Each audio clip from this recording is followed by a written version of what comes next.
Okay, now let's look at more advanced word types. There are articles that you use to point at or show something. They are called demonstrative determiners. In German you call them Demonstrativartikel or hinweisendes Geschlechtswort, literally pointing out article. For example, der, die, das, this, that, diese, this, jene, that, solche, such. Because it's an article, it comes with a noun. If it doesn't, they are called differently, because then they are not articles but pronouns. We will look at that later. The next type of article shows that the noun belongs to someone. This article is called possessive determiner in English. In German it's possessive Artikel or besitzanzeigendes Geschlechtswort, literally article showing possession. For example, mein, my, dein, your, sein, his, unser, our, euer, your, ihr, her, ihr, your, polite. Next, a number is called numeral, in German numerale, or Zahlwort, number word. We often shorten it to just Zahl. There are definite numbers and indefinite numbers, bestimmte und unbestimmte Zahlwörter. The normal numbers like 1, 1, 2, 2, 100, 100, 1000, 1000 are definite numerals. Indefinite numerals are words like alles, everything, nichts, nothing, or viel, much. Next, we have a word type that gives you the relation of the noun that comes afterwards. It's called preposition, so literally placed before something.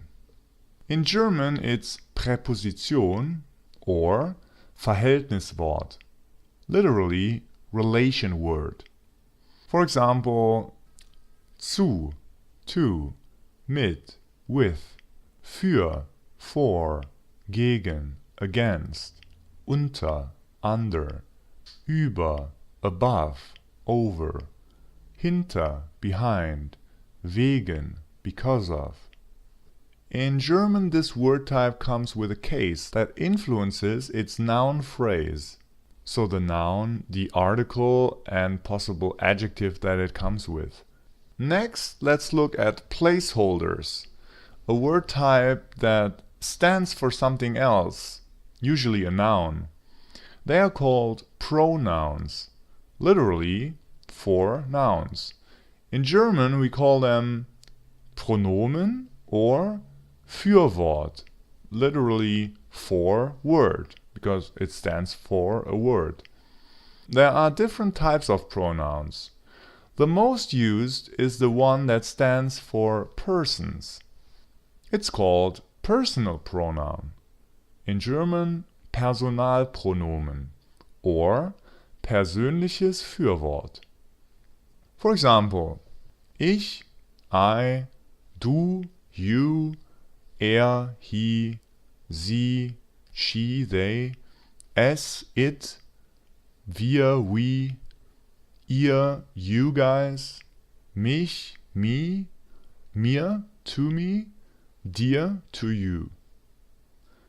If such a pronoun is referring to itself, like myself, himself, and so on, it is called reflexive pronoun.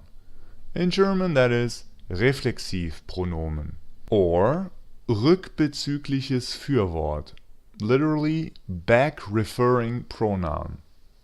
For example, mir, to myself, mich, myself, dir, to yourself, dich, yourself, sich, oneself, himself, herself, themselves, uns, ourselves, euch, yourselves. Next we have a pronoun that stands for someone's possession. A possessive pronoun. In German that is possessive Pronomen or besitzanzeigendes Fürwort, literally possession showing pronoun. For example, meins, mine, deins, yours, seins, his, unsers, ours, euers, yours, ihrs, hers. Next we have the pronoun that stands for something you point to or show.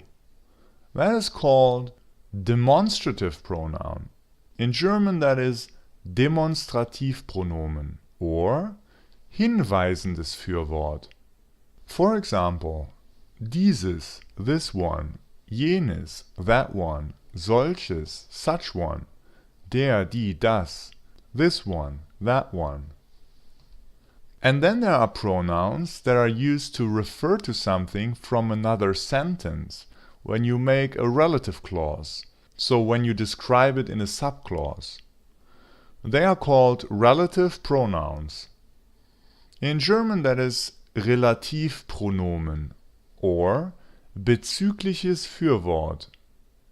For example, der, die, das, that, who, dem, whom, dessen, whose, welchen, welches, which. Next we have a pronoun that stands for something you ask for. Most people call them question words, but the Latin term is interrogative pronoun. In German it's Interrogativpronomen or fragendes Fürwort, literally asking pronoun, or Fragewort, question word. There is another name for those words only in German. We call them W-Wörter because they all begin with W in German.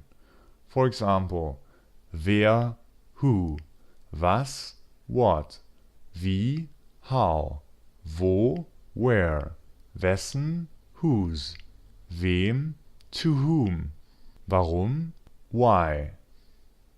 Next we have words connecting sentences. They are called conjunctions, which literally means joins. In German that is Konjunktion or Bindewort, literally binding word. For example, und, and, aber, but, oder, or, doch, but, denn, because. In German we differentiate between conjunctions that connect main clauses and those which connect subclauses because the verb position is different in those clauses. The conjunction that connects a subclause is called subordinating conjunction. In German we call that Subjunktion or unterordnendes Bindewort. For example, wenn, if, when, weil, because, während, while, seit, since, sodass, so that. Next we have a word type that is used to express the speaker's emotion. Also included are greetings or shouts. That is called interjection. In German it is called Interjektion or Ausrufewort, shout-out word, or Empfindungswort, emotion word. For example, hallo, hello, oh, oh, ach, oh, ah, nanu, huh, aua, ouch. And lastly, we have a word type that is a combination of two other word types. It does exist in English, but it's rather rare. If you combine certain prepositions with pronouns, they merge into a pronominal adverb. There are several Latin terms in German, probably because the linguists couldn't decide which one is best. The one similar to English is called Pronominaladverb. I personally like Präpositionalpronomen. But you could also call them Präpositionaladverb. The German version is Umstandsfürwort, literally circumstance pronoun. For example, damit, with it, with that, dafür, for it, for that, dagegen, against it, against that, darauf, on it, on that, worüber, about what.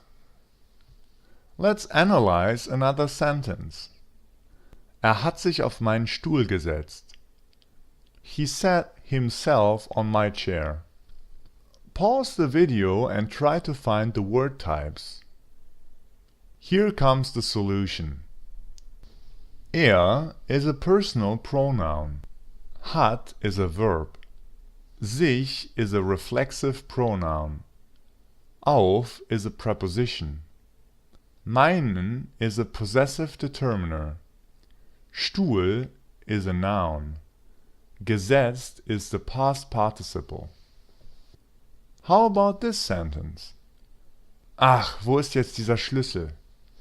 Ah, where's that key now?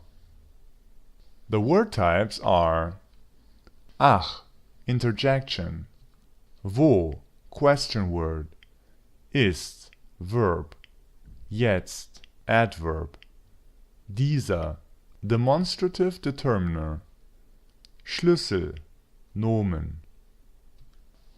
Alright, I hope this boosted your understanding of grammatical terminology. I think the German terms quite literally say what they are. The Latin ones too, but as Germans don't usually know Latin, for us the Latin terms sound more sophisticated and also more complicated. Think of question word versus interrogative pronoun. This is how we perceive the two versions. Das war's. Tschüss!